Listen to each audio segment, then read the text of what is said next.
I was going to quit my life tomorrow. Not literally, but close enough. I had the email drafted, resignation from the architecture firm, apartment lease termination notice, one-way ticket to San Antonio where my sister lives, 34 years old and starting over. Again. 1 year ago my wife left me. 6 months ago I stopped caring about my work. 3 months ago I stopped caring about anything. I'm not depressed. At least that's what I tell myself. I'm just, empty, going through motions, waiting for something to change. But nothing ever changes. It's 11 p.m. on a Tuesday. I'm walking home from the office. Late again because I had nowhere else to be. The streets are quieter than usual. Cold November rain earlier left everything slick and reflecting streetlights. I'm not paying attention. Just walking. Thinking about tomorrow. About the email I'll send. About disappointing everyone again. Then I see him. A man. Maybe 60. Maybe older. Wearing a coat that looks expensive but worn. Dark gray. Timeless. He's standing under a streetlight looking at me. Not looking near me. At me. Our eyes meet. And something in his expression, curiosity, recognition, invitation, makes me stop. He turns, walks away, down a street I've passed 1,000 times but never noticed. I should go home. I should ignore this. But something in me, desperation, curiosity, the part that hasn't given up yet, makes me follow. Have you ever followed a stranger on pure impulse? Share your thoughts in the comments. And if you want more stories about mysterious encounters, magical realism, and life-changing moments, hit that subscribe button and notification bell so you never miss our next story. He doesn't look back, but he walks with purpose, like he knows exactly where he's going, like he knows I'm following. We turn down an alley between two buildings. I've walked past this alley for 3 years. It's nothing, a gap between structures. Usually has a dumpster. Sometimes homeless people sleep there. But tonight it looks different. Longer. Darker. Like it goes somewhere instead of ending at a brick wall. The man stops at a door. I didn't know there was a door here. It's wooden, old, no sign, no number. Just a brass handle worn smooth by thousands of hands. He opens it, steps inside. The door starts to close. I should turn around, go home, send my emails, pack my life into boxes.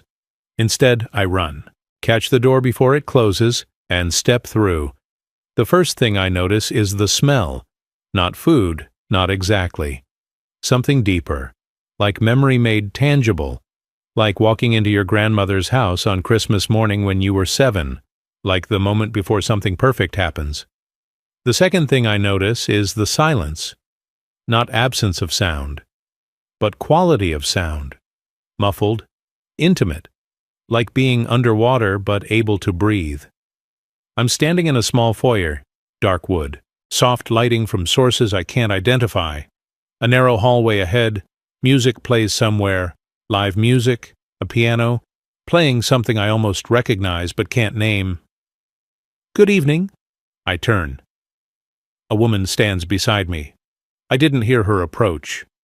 30s, auburn hair, simple black dress. She's smiling like she knows me. I followed someone. A man. Gray coat. Yes. He said you would come. He did? We've been expecting you, Adrian. My blood goes cold. How do you know my name? She doesn't answer, just gestures down the hallway.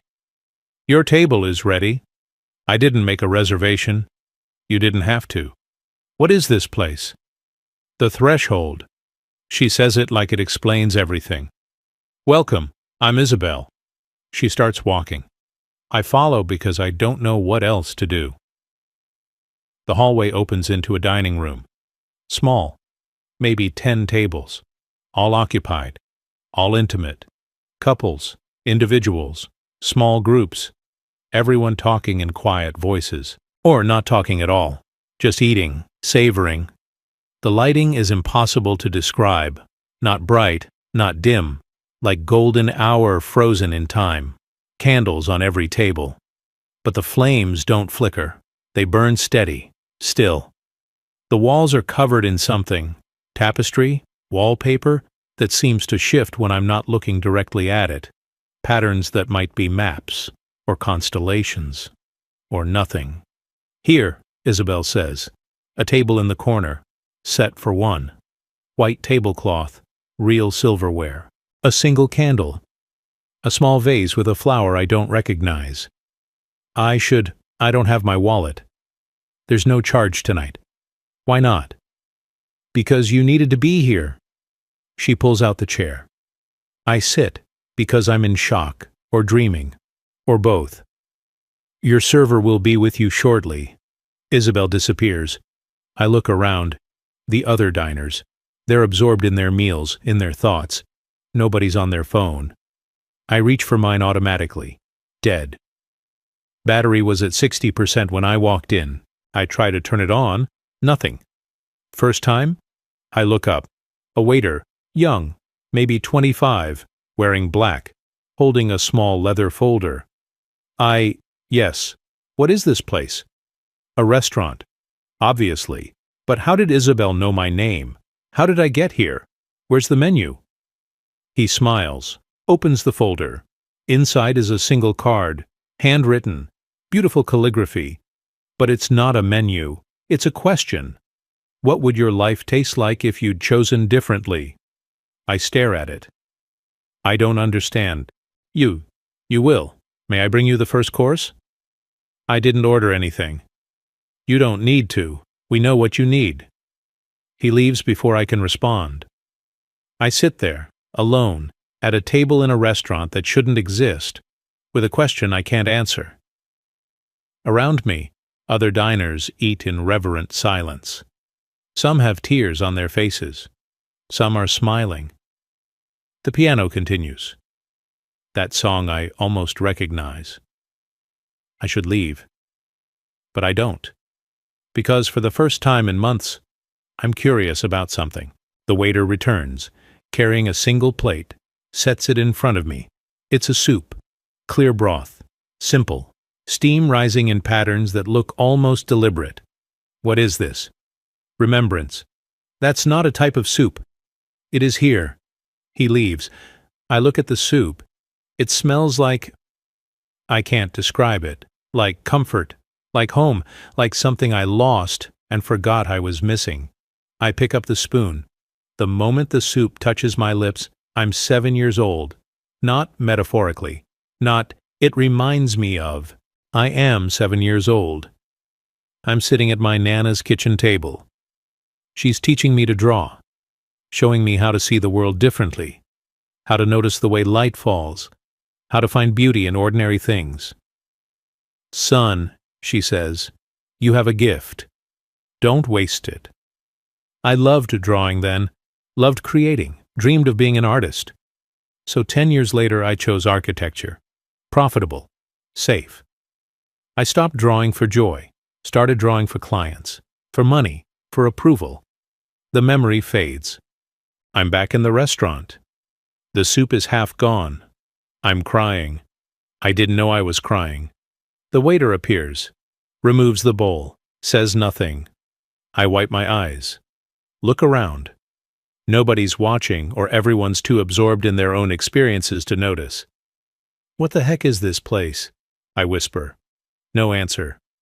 The second course arrives. Pasta. Simple. Ribbon pasta with olive oil. Herbs I don't recognize. Possibility, the waiter says. I don't ask anymore. Just eat. And I'm 24. Graduation day from architecture school. My girlfriend, Rachel, wants to move to Jacksonville. Her family's there. She has a job offer. I have an offer in New York. Better firm. Better money. Come with me, she says. We'll figure it out. I can't. This opportunity is more important than us? In the memory, I choose New York. In reality, I chose New York. Rachel and I break up. I tell myself it's for the best. Career first. Love later. But the pasta shows me something else. An alternate version. Where I chose Jacksonville. Where Rachel and I stay together. where I work at a smaller firm but wake up happy, where we get married, have kids, build a life that feels full instead of impressive. The memory shifts again. Rachel isn't my ex-girlfriend from a decade ago. She's my wife from the timeline I didn't choose. We're sitting on a porch, 2 kids playing in the yard. I'm sketching. She's reading. We're quiet. Content. The pasta is gone. I'm sobbing now. Openly, shoulders shaking. A woman at the next table reaches over, touches my hand, says nothing, just squeezes. She's crying too. We're all crying, everyone in this room, because we're all eating our regrets, our what-ifs, our roads not taken. The third course, meat. I think it's beef, but the taste is complicated, layered, sweet and bitter and rich. Forgiveness, the waiter whispers. This memory is harder. I'm 33. My wife, Julia, not Rachel, tells me she's leaving. You're not here, she says. Even when you're home, you're not here. You're always somewhere else, thinking about work, about what you should be doing. You're married to your career, not to me. That's not fair. It's completely fair. In reality, I let her go. Told myself she was wrong, blamed her for giving up. But the meat shows me the truth. I see myself through her eyes. Distant. Checked out. Going through motions. Working late not because I have to, but because I don't want to go home. Don't want to face the emptiness between us. I see the moments she tried, planned dates I canceled, conversations I didn't engage in. Years of slow erosion. I'm sorry, I say out loud. To the memory, to Julia who isn't here. The me in the memory, the one seeing through her eyes, says, I know, but you need to forgive yourself too. How? By choosing differently. The plate is empty. I'm not crying anymore. I'm quiet, still. Something inside me has shifted. The weight I've been carrying, guilt, regret, self-hatred, it's lighter. Not gone, but lighter. The waiter returns. No plate this time. Dessert? I don't think I can handle more. This one is different. This one is hope. He brings it, a small slice of cake. Chocolate. Simple. With a single raspberry on top. I take a bite, and I see tomorrow. Not the tomorrow I planned. Where I quit. Run away. Start over somewhere else, running from the same emptiness I carry everywhere. I see a different tomorrow. Where I wake up and draw something. Not for work, for joy. Where I call Julia, not to get back together, but to apologize. Really apologize. Where I choose one thing, one small thing, differently, and then another, and another, until my life stops being a rehearsal for some future happiness and starts being lived. The cake tastes like possibility, like second chances, like maybe it's not too late. When I finish, I sit in silence. The waiter approaches. Would you like anything else? I want to know what this is. How is this possible? Some questions don't have answers you can accept. Some experiences can't be explained, only lived. I need to come back. Perhaps? What does that mean? The threshold appears when needed, not when wanted. That's cryptic. Yes. Can I pay? You already have. With what? Your presence, your openness, your willingness to see. Isabel appears. Adrian, it's time. Wait, the man, the one I followed. Who is he? She smiles. Someone who walked your path once, who found us when he needed to, who guides others now. Will I see him again? Perhaps you will become him. She leads me to the door, the same door I entered through. Thank you, I say. Thank yourself. You chose to follow. You chose to enter. You chose to stay. I step through the door. I'm standing in the alley. But it looks different. Shorter, normal. The brick wall at the end clearly visible. I turn around. The door is gone. Just brick wall. Solid. Old. No seams. No handle. Nothing. I check my phone. It powers on. Battery at 60%, same as before. But it's 11:47 p.m. I entered at 11:15. I was inside for hours. Felt like hours. Only 32 minutes have passed. I walk home in a daze. The next morning, I don't send the email. I sit at my desk, open my sketchbook, haven't touched it in years, and I draw just shapes, light, shadow, the way morning sun hits my coffee cup. It feels rusty, awkward, but also right. Like using a muscle I forgot I had. My boss walks by. "What's that?" "Nothing, just sketching." "Looks good, you should do that more." At lunch I call Julia. She's surprised, guarded. "I wanted to apologize," I say. "Really apologize. You were right. About everything. I wasn't present. I was so focused on achieving something that I forgot to actually live." Silence. Then, "Thank you. That means a lot. I don't expect anything. I just needed you to know. Adrian, I hope you're okay. I'm getting there." That night, I go back to the alley. The door isn't there. I go back every night for a week. Nothing. 2 weeks later, I'm eating lunch at a park near the office. A woman sits next to me, my age, holding takeout, staring into space with that look, that empty look I know too well. "Rough day?" I ask. She looks at me, surprised. "Rough year." I know the feeling. Do you? "Yeah, I was there, recently actually. That place where everything feels pointless, where you're just going through motions." "What changed?" "I followed someone I didn't know into a place I didn't understand, and everything shifted." She laughs. "That's cryptic." "Yeah, but it's true." We talk for 20 minutes. Her name is Naomi. She's a lawyer, burned out, thinking about quitting. "Don't quit," I say. "Or do. But don't run from yourself. You'll just bring the emptiness with you." That's oddly specific advice. I learned it the hard way. She leaves. I don't think much of it. 3 months later, I've changed jobs. Smaller firm, more creative work. I draw every morning, not for anyone, just for me.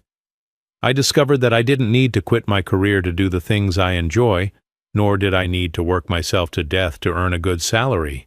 I've been dating someone, slowly, carefully, actually present this time. Life isn't perfect, but it's lived. That's the difference. I didn't move to San Antonio. I always liked where I choose to live. It was the weight of other regrets that ruined the place for me. I'm walking home, same route, same streets, and I see her, a woman, maybe 30, standing under a streetlight, looking lost, desperate, like she's about to give up, and I recognize that look. I know that look. Without thinking, I start walking. Down the street I've walked 1,000 times but never really noticed, into an alley that seems longer than it should be, to a door that wasn't there yesterday. I open it, step inside. The smell hits me, memory made tangible. Isabel appears. "Welcome back." "I didn't think you needed to return, not to eat, to understand." "Understand what?" "Your purpose, why you found us." She leads me through the familiar hallway. But instead of the dining room, we go to a kitchen. Massive, professional, warm. A chef stands at the stove. Older, calm, familiar, the man in the gray coat. "You," I breathe. He turns, smiles. "Hello, Adrian." "You knew, that night. You knew I'd follow. I knew you needed to, just as I once followed someone, just as you'll guide someone today." "What are you talking about?" "The woman. Outside. She needs this. She needs to taste what you tasted, to see what you saw, to change. But I don't know how. You don't need to know. You just need to guide her here. The threshold does the rest." "Why me?" "Because you remember what it's like to be lost, and because you chose to change. That's the only qualification." Isabel touches my arm. She's waiting. "Go." I walk back through the hallway, out the door. The woman is still there, under the streetlight, checking her phone. Lost. I walk up to her. "Excuse me." She looks up, guarded. "I know this sounds strange, but I think you need to follow me." "What?" "There's a door just down this street, and inside is something that might help." "Help with what?" "Whatever you're running from." She stares at me, suspicious, but also curious, desperate enough to consider it. "This is crazy," she says. "I know, but do it anyway." She hesitates. Then, "Okay." I lead her to the alley, to the door. "Just go inside. They're expecting you." "You're not coming?" "I already did. This is your turn." She opens the door, looks back once, then steps through. The door closes. I stand there, alone, in the alley, and I understand. The threshold finds you when you need it, changes you when you're ready, and when you've changed, you help others find it. It's a cycle, a gift that keeps giving itself away. I walk home, smiling, because I'm not lost anymore. Have you ever followed a stranger on pure impulse and found something that changed your life? Have you ever discovered a place or experience that seemed impossible but felt completely real? Which moment hit you hardest? When Adrian tasted his regrets, when he realized he could forgive himself, or when he became the guide for someone else? Share your thoughts, your impossible experiences, and your moment everything changed stories in the comments below. If this story about mysterious places, second chances, and finding purpose moved you, please hit that like button and subscribe for more stories about magical realism, transformation, and the moments that change everything. Don't forget to click the notification bell so you never miss our next story.